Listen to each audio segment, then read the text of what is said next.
ГСП онлайн. Городские новости сейчас.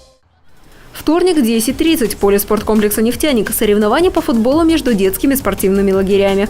Соревнования нужно провести до 13 часов, ведь детям нужно успеть на обед. Поэтому игры проходят сразу на 3 площадках. Участвуют 11 команд, 2 возрастные подгруппы у мальчиков и еще одна общая у девочек. Матчи проходят по кубковой системе, то есть на вылет. Чтобы избежать явного преимущества ребят-футболистов, судьи нашли любопытный подход.